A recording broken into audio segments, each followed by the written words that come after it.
Have you ever regretted reacting on impulse? Have you ever said something in the heat of the moment and then later found yourself thinking, why did I do that? The truth is, we're never taught to think before we feel. We learn to explode, to bottle things up, to dramatize. We learn that suffering is a sign we're alive. But what if that's a lie? Or worse, a trap? You're not suffering because the world is cruel. You're suffering because you interpret everything as if it's personal. Every silence feels like rejection. Every delay feels like disrespect. Every mistake by someone else feels like a direct attack on your worth. And it usually isn't. Most emotional pain doesn't come from what actually happens. It comes from what you believe it means. An internal story your mind builds around the event, usually inflamed, distorted, and contaminated. This is where reason steps in. Not as a villain to the heart, but as its protector. What you're about to discover isn't some self-help trick. It's a philosophy of survival. A way to use logic as a tool to live with more clarity, more peace, and less self-created suffering. If this already makes your heart beat a little faster, stick with me. What you're about to learn could flip a switch in your mind. Let's learn to think before we hurt. The illusion of emotion, and picture this. You're sitting in a calm, quiet place. There's a cup of coffee getting cold next to you. The camera is on, and the world is waiting to hear what you have to say. With a hint of irony and a peaceful smile, you declare, "Use logic to stop suffering." Sounds absurd, right? We grew up hearing that suffering is resolved through comfort, conversation, warmth, that we need to feel it all, to let ourselves be vulnerable. But what if that's only half of the equation? What if what you feel is less about the world and more about the mental filter you're using to see it? Your anger isn't real. That sentence is unsettling, provoking, it might even annoy you, but it can also set you free. Because what we're exploring here isn't emotional repression, it's discernment. If you've ever suffered intensely over something that days or weeks later turned out not to be such a big deal, then you've already had a glimpse of what we're about to study. How empiricism and rationalism, two major philosophical schools, can become emotional tools. Yes, practical tools you can apply in the chaos of real life. If that resonates with you, comment. I needed to hear this. The emotional fire alarm. Emotions are like fire alarms. They blare, pump out smoke, and push you to react instantly. But how many times has an alarm sounded when there was no actual fire, just something burning on the stove? That's how our emotions work. A small discomfort can erupt into an explosion. Why? Because we rarely question the alarm. We feel, we react, we believe. And that's it. Suffering activated. A classic example. You send a message, the person sees it, and no response. Immediately, your mind starts running a soap opera script. They're ignoring me, disrespecting me, making a fool of me. But is that fact or interpretation? Most painful emotions arise from interpretation, not from the event itself. Emotional pain often comes from a fiction you treat as reality, and that makes you a prisoner of your own mind. How many times were you absolutely certain about an emotional conclusion, only to find out later that you were mistaken? If this resonates with you, comment. I've been held hostage by my own emotions. Empiricism as the first defense. John Locke once said, "Nothing is in the mind that was not first in the senses." In other words, everything you know, believe, or feel started, at some level, through something you saw, heard, touched, or experienced in the real world. Experience is the origin and observation is the starting point. So what does that have to do with your suffering? Everything. Because in practice, each emotion you feel begins with a fact. The trouble is, we confuse the fact with our interpretation of it. We see a spark and imagine a full-blown fire, suffering for what we've invented in our own minds. Let's look at another classic scenario. Fact: someone read your message and didn't reply. Emotion: you feel rejected. Now the key question: did you actually see rejection happen? Did the screen announce it? Did some notification pop up saying, "They don't like you anymore"? Obviously not. The only verifiable fact is that your message was viewed. Everything else, "they're ignoring me. They don't care anymore, I must have done something wrong, is projection. It's an emotional construction without empirical basis. That's precisely what empiricism teaches us. To separate what's observable, the data, from what's deduced, to clear the lens, to switch out of emotional autopilot and engage conscious observation. And when you do that, something powerful happens. You create a space between the trigger and your response. And in that space lives freedom, peace, choice. Thinking before you react is the beginning of emotional autonomy. Rationalism, as the second defense René Descartes, known as the father of modern rationalism, famously stated, "I think, therefore I am." More than just a philosophical catchphrase, it's a practical compass. It reminds us that conscious existence begins with thought, and that if we want to dodge our mind's deceptions, we need to doubt, question, and investigate rigorously. But how often do you do that with your emotions? You feel something, and immediately accept it as truth. You feel jealous? Someone must be hiding something from you. You feel angry? Someone must have attacked you. You feel rejected? Clearly they don't want you around, but what if that's not the case? A classic example. They didn't reply because they don't care about me. Pause. Take a breath. Apply reason. They could be busy at work. They may have seen it and forgotten to reply. They could be overwhelmed. They might actually be avoiding you. But which of these has the strongest evidence? Are you sure? Or are you just assuming based on your feelings? Rationalism teaches us not to treat feelings as definitive verdicts. It tells us to treat them as hypotheses, and hypotheses must be tested before we label them as truth. What do we usually do instead? Feel, conclude, suffer. No checking, no filter, no logic. The result? Unnecessary suffering over something that may not even be real. Reason doesn't cancel what you feel. It just keeps you from suffering over what doesn't exist. Invisible expectations. Every negative emotion is born from an unmet expectation, every single one. Look carefully. Frustration, hurt, anger, disappointment. All of them start when reality doesn't line up with what you believed, envisioned, or felt entitled to. I expected more from him. I thought she appreciated me. He shouldn't have done that to me. I deserved recognition. But who said so? Who declared that someone else must follow your emotional script? Where was it promised that the world would abide by your expectations? These rules aren't written down anywhere. They're invisible, and precisely because of that, they're dangerous. You don't even realize you're carrying around a secret internal script stuffed with should, ought to, mustn't. And when people act outside that internal movie in your head, you explode. You suffer. And worse, you believe you're right. What if instead of trying to change other people's behavior, you started revising the unwritten rules inside you? Who wrote that script? Was it you, your parents, your past, society? Give it a try. Whenever you feel anger, pause and ask, which of my expectations was just broken? Does this expectation make sense in reality? Most times it doesn't. You're suffering not because the other person messed up, but because you were expecting something they never promised to deliver.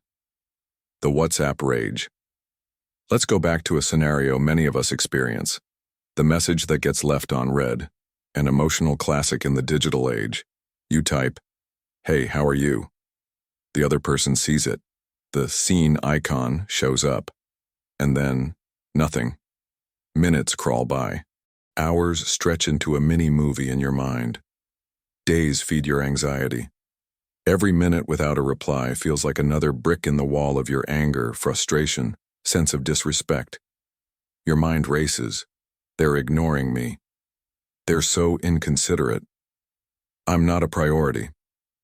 But is that really true? Let's apply the philosophical filters that safeguard your emotional well-being. Empirical filter. What actually happened?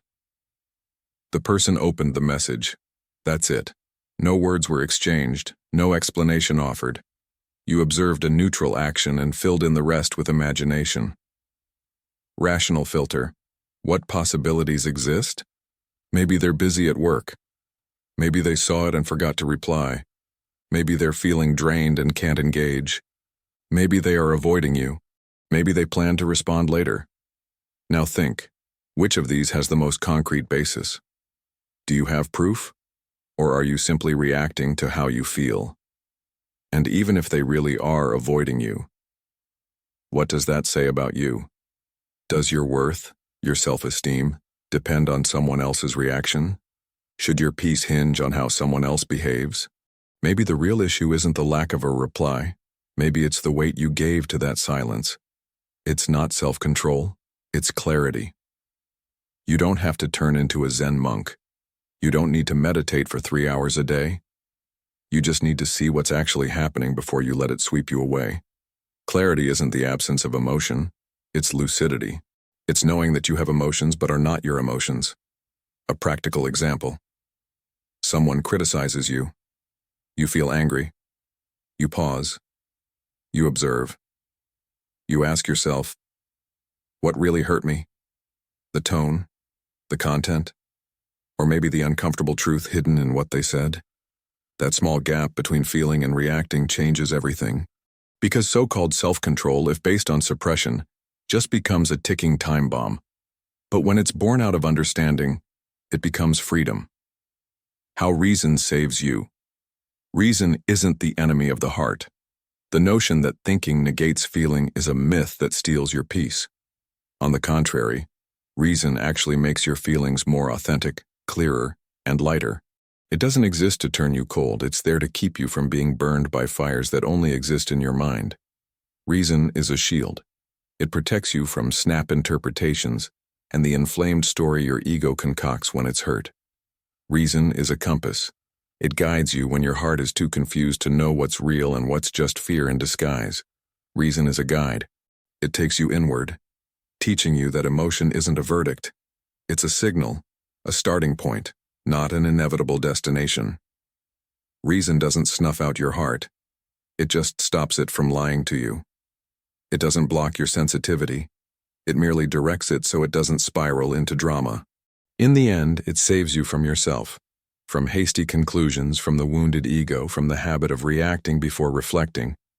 It pulls you out of the role of emotional victim and makes you the author of your own peace. You no longer live on autopilot. You live consciously, lucidly, taking responsibility for what you feel. Feeling is human. Thinking is freedom. Emotion felt plus reason applied. Emotional freedom. And emotional freedom is real power. Philosophy and practice, your new habit. Make a daily habit of rational review. Follow a simple 3-step process. Observe, question, conclude. It's a way to bring more clarity to what you feel. Reason isn't the opposite of emotion. That's one of the biggest misconceptions we've picked up since childhood. As if thinking clearly were the same as being cold. As if analyzing, questioning, and doubting yourself meant less connection with your heart. In fact, it's quite the opposite. Reason is a shield, a compass, an internal guide. It's not here to make you indifferent. It's here to keep you from drowning in seas created by your own mind. Reason doesn't erase what you feel. It stops your heart from fooling you with half-baked stories. Reason doesn't block your sensitivity. It shows you how to avoid turning every silence into rejection, every mistake into abandonment, every criticism into a personal attack. It saves you from yourself, from the inflamed storyline you threw together in the heat of the moment, from the wounded ego that's always demanding explanations, answers, and validation. Reason hands you back the pen so you can be the author of your reactions. You go from reactive to conscious. Feel, yes, but feel with discernment. Because genuine emotion plus applied reason, inner freedom. That's real power. It's not about controlling the world. It's about not letting the world destroy you. That's the freedom nobody teaches, but everyone needs. Philosophy is survival. If you've come this far, you already know. Logic isn't coldness. It's self-care. It's emotional maturity. Maybe the biggest lesson is this. Emotion isn't the enemy, but it also isn't the master. When reason is applied gently, it becomes your most powerful ally. Not to suppress what you feel, but to help you see clearly. Now tell me, What was the last emotion you realized was based on a wrong interpretation? Share in the comments. And pass this text along to someone who's trapped in their own emotional fires. If you want to keep exploring ways to apply philosophy to everyday life, save this link, like, comment, share. Because here, we think before we feel. Reason in practice, where philosophy isn't just an idea but a shield, a tool, and a lifeline. In the end, life keeps happening, with or without your permission. People will forget to reply, will treat you in ways you didn't expect, will let you down. And that won't change. What can change, and changes everything, is how you interpret what happens. You don't have to remain at the mercy of an inflamed mind, a wounded ego, or an automatic reaction. You can choose clarity. And clarity doesn't erase your emotion. It simply keeps you from drowning in it. When used kindly, logic doesn't turn you into a feelingless robot. On the contrary, it gives you the freedom to feel without suffering, to love without losing yourself, to live without carrying the weight of every silence or mistake from others as though it were about you. That's the simple but powerful idea. Use reason as a shield, not as a wall. If any of this struck a chord, let me know. Which emotion have you been fueling simply because of interpretation? Which pain are you ready to rethink? Write it down here. Share this with someone who's always exploding, suffering, or overreacting, when all they really need is a new lens. And if you want to keep going on this journey of practical philosophy, emotional clarity, and inner freedom, save this piece. Like it, follow, turn on notifications so you don't miss the next step, because here we don't just feel, we think, and that's why we make it through. Reason in practice, where thinking is the deepest way of feeling with true awareness. If this content made you see things differently, don't let it end here.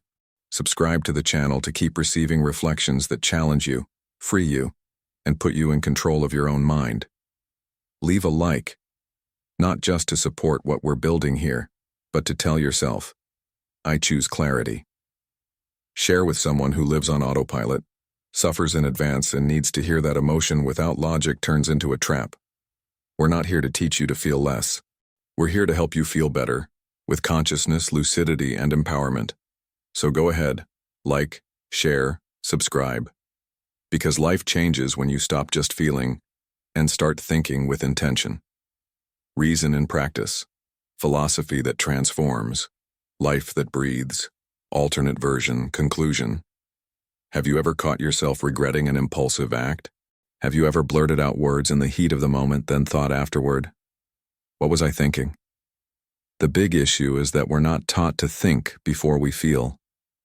We learn to blow up, to push things down, to exaggerate the drama. We grow up believing that feeling pain is proof we're alive. But what if that's just an illusion, or worse, a snare? You're not suffering because the world is unfair.